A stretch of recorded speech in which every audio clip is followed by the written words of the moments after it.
Tahukah Anda mengapa Nabi Muhammad SAW mengerjakan puasa sunnah hari Senin? Puasa sunnah adalah ibadah yang sangat dianjurkan dalam Islam, termasuk puasa pada hari Senin dan Kamis. Rasulullah secara rutin berpuasa pada hari Senin, dan ini memiliki banyak keutamaan yang sangat penting untuk diketahui oleh setiap Muslim. Puasa Senin dan Kamis sangat dianjurkan dan pelaksanaannya mirip dengan puasa lainnya. Yang perlu diperhatikan adalah niat puasa Senin dan Kamis harus dilakukan secara terpisah. Jika hendak berpuasa pada hari Senin, maka niat puasa Senin yang harus dibaca. Puasa ini dapat dilakukan mulai siang hari asalkan belum ada yang membatalkan puasa. Sebagaimana yang diriwayatkan Aisyah radhiyallahu anha, ketika Rasulullah masuk kepadaku dan bertanya, "Apakah engkau memiliki makanan?" Aku menjawab, "Tidak." Kemudian beliau berkata, "Berarti aku puasa." Hadis ini menunjukkan bahwa Nabi SAW berpuasa bahkan setelah siang hari. Terdapat beberapa alasan mengapa Rasulullah berpuasa pada hari Senin. Pertama, hari kelahiran dan turunnya wahyu yang pertama.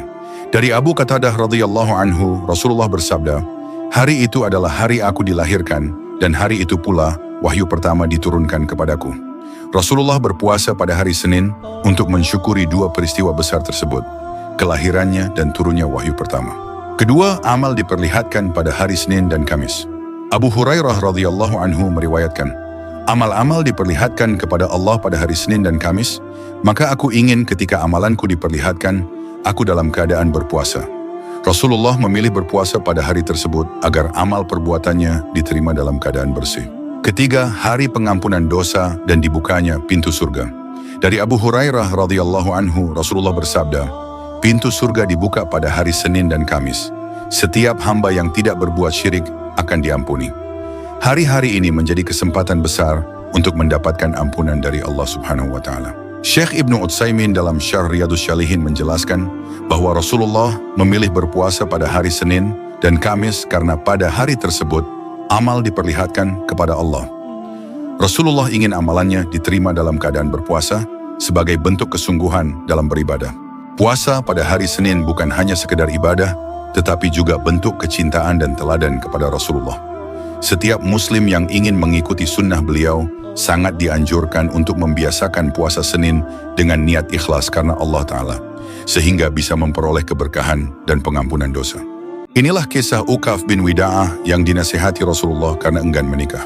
Pernikahan dalam Islam bukan sekadar hubungan antara dua insan, melainkan bagian dari syariat yang agung. Salah satu tujuannya adalah menjaga keturunan atau nasab agar tetap jelas dan suci. Melalui pernikahan, umat Islam terhindar dari perbuatan zina yang dilarang oleh Allah. Karena itu, menikah menjadi salah satu bentuk ibadah yang dianjurkan oleh Rasulullah, bahkan termasuk sunnah beliau yang sangat ditekankan. Allah Subhanahu wa Ta'ala berfirman dalam surah Ar-Rum ayat 21, "Dan di antara tanda-tanda kebesarannya ialah Dia menciptakan untukmu pasangan hidup dari jenismu sendiri, supaya kamu merasa tenteram kepadanya, dan dijadikannya di antaramu rasa kasih dan sayang. Sesungguhnya pada yang demikian itu benar-benar terdapat tanda-tanda bagi kaum yang berpikir." Ayat ini menegaskan bahwa pernikahan bukan hanya penyatuan fisik, tetapi juga ikatan batin yang membawa ketenangan, cinta, dan kasih sayang. Di masa Nabi Muhammad SAW pernah hidup seorang sahabat bernama Uqaf bin Wida'ah. Ia dikenal sebagai pemuda yang saleh dan memiliki kecukupan harta. Namun ia memutuskan untuk tidak menikah karena ingin sepenuhnya fokus beribadah kepada Allah. Uqaf mengira bahwa dengan membujang, ia bisa lebih khusyuk dalam menjalani ibadah-ibadahnya. Keputusan Uqaf ini sampai kepada Rasulullah. Mendengar hal tersebut, Nabi tidak tinggal diam. Beliau segera mendatangi Uqaf dan memberikan nasihat. Rasulullah menjelaskan bahwa pernikahan justru merupakan jalan yang baik dan terhormat untuk mendekatkan diri kepada Allah. Membujang padahal memiliki kemampuan menikah bukanlah pilihan yang baik dalam pandangan Islam. Mendengar nasihat langsung dari Rasulullah, Uqaf pun tunduk.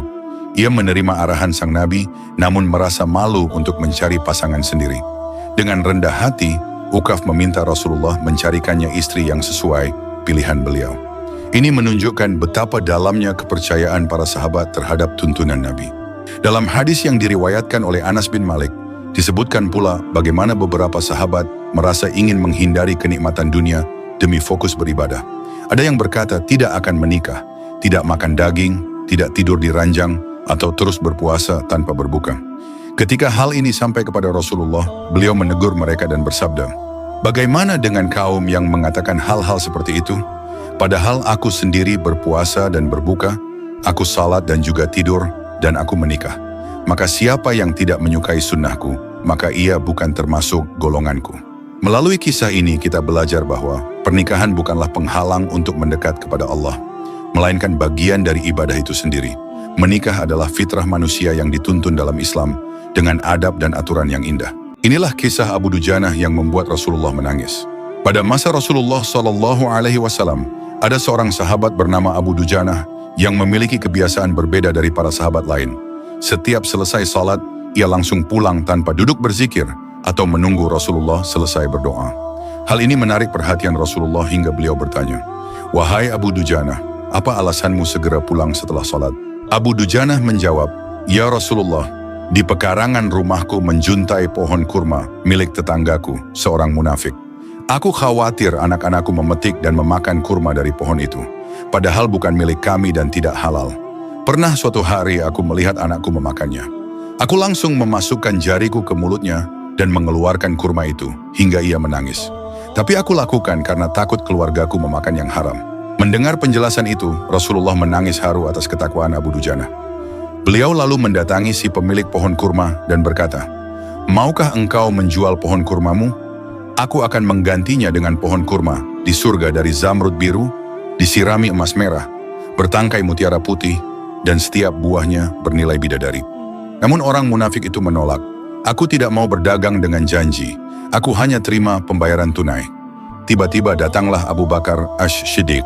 Setelah mengetahui keadaannya, ia berkata, "Kalau begitu, aku beli pohon itu 10 kali lipat dari harga kurma terbaik." Si munafik pun setuju. Setelah transaksi selesai, Abu Bakar langsung memberikan pohon itu kepada Abu Dujanah. Rasulullah berkata kepada Abu Bakar, "Hartamu akan diganti olehku." Abu Bakar pun sangat gembira, begitu pula Abu Dujanah. Si munafik pulang dan dengan bangga berkata kepada istrinya, "Aku untung besar hari ini. Pohon kurma itu tetap di halaman kita, tapi aku mendapat 10 pohon yang lebih bagus." Namun malam harinya terjadi keajaiban. Pohon kurma itu berpindah tempat ke pekarangan Abu Dujanah. Tanah bekasnya rata, seolah-olah pohon itu tak pernah tumbuh di halaman si munafik. Keesokan paginya, ia terkejut melihat pohon itu sudah tidak ada.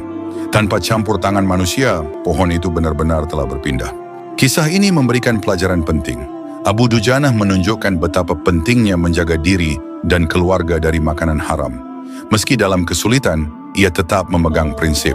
Allah pun membalasnya dengan cara yang tak disangka-sangka, menunjukkan keutamaan ketakwaan dan kejujuran. Inilah kisah orang yang masuk surga dan neraka hanya karena seekor lalat. Dikisahkan dalam sebuah riwayat, ada 2 orang yang sedang dalam perjalanan. Di tengah perjalanan mereka melewati suatu kaum yang menyembah berhala. Kaum ini memiliki aturan bahwa siapapun yang ingin lewat harus memberikan persembahan kepada berhala mereka, meskipun hanya seekor lalat. Orang pertama diminta untuk mempersembahkan sesuatu. Ia menolak dengan tegas dan berkata, "Aku tidak akan mempersembahkan apapun selain untuk Allah." Karena keteguhan imannya, ia pun dihukum mati oleh kaum tersebut. Namun justru karena pengorbanannya dalam menjaga tauhid, ia dimasukkan ke dalam surga. Sedangkan orang kedua, ketika diminta memberikan persembahan, ia bersedia menyembelihkan seekor lalat demi keselamatannya. Dengan persembahan itu, ia diperbolehkan lewat dan selamat dari kaum tersebut. Namun tindakannya yang mempersembahkan sesuatu kepada selain Allah, meski hanya seekor lalat, membuatnya terjerumus ke dalam neraka. Kisah ini diriwayatkan dalam kitab Ad-Da' wad-Dawa, karya Ibnu Qayyim al-Jauziyah. Al-Imam Ahmad meriwayatkan dari Thariq bin Shihab secara marfu' bahwa Rasulullah bersabda, "Ada seseorang yang masuk surga karena seekor lalat, dan ada yang masuk neraka karena seekor lalat pula." Para sahabat pun bertanya, "Bagaimana itu bisa terjadi, wahai Rasulullah?" Beliau menjawab, "Ada 2 orang yang melewati suatu kaum yang memiliki berhala. Tak seorang pun boleh lewat kecuali memberikan persembahan terlebih dahulu. Maka mereka berkata kepada salah satu dari keduanya, 'Persembahkanlah sesuatu.' Orang itu menjawab, 'Saya tidak punya apapun.' Mereka berkata, 'Persembahkan walaupun hanya seekor lalat.' Maka ia pun mempersembahkan seekor lalat dan mereka membiarkannya lewat. Maka ia pun masuk neraka. Kemudian mereka berkata kepada orang yang lain, 'Persembahkan sesuatu.' Ia menjawab, "Saya tidak akan mempersembahkan sesuatu apapun kepada selain Allah." Maka mereka pun membunuhnya dan ia masuk surga. Dari kisah ini kita belajar bahwa sekecil apapun perbuatan bisa membawa dampak besar di hadapan Allah Subhanahu wa Ta'ala. Menjaga tauhid dan tidak menyekutukan Allah, meskipun harus menanggung resiko besar, adalah bentuk keimanan yang sejati. Sebaliknya, mengorbankan prinsip walau sekadar lalat bisa berujung pada murka Allah. Wallahu a'lam. Inilah kisah masuk Islamnya Hamzah di hadapan kaum Quraisy. Hamzah bin Abdul Muthalib adalah paman Nabi Muhammad SAW yang dikenal dengan julukan Singa Allah. Ia terkenal sebagai sosok pemberani dan tegas. Meskipun secara hubungan adalah paman Nabi, usia Hamzah dan Rasulullah tidak terpaut jauh. Keduanya lahir di tahun yang hampir bersamaan. Hamzah sangat dihormati oleh kaum Quraisy, termasuk para pemukanya. Ia adalah pribadi yang tidak gentar membela kebenaran. Setiap kali Rasulullah dihina atau disakiti, Hamzah selalu menjadi orang pertama yang tampil membela beliau. Kedekatan Hamzah dengan Rasulullah begitu dalam. Ia sangat menyayangi keponakannya itu dan selalu siap melindungi beliau dari ancaman atau bahaya apapun. Pada suatu hari di penghujung tahun ke-6 kenabian, tepatnya bulan Zulhijjah, terjadi sebuah peristiwa penting yang mengubah jalan hidup Hamzah. Saat itu Abu Jahal, salah satu musuh besar dakwah Islam, melewati Rasulullah di Bukit Syafa.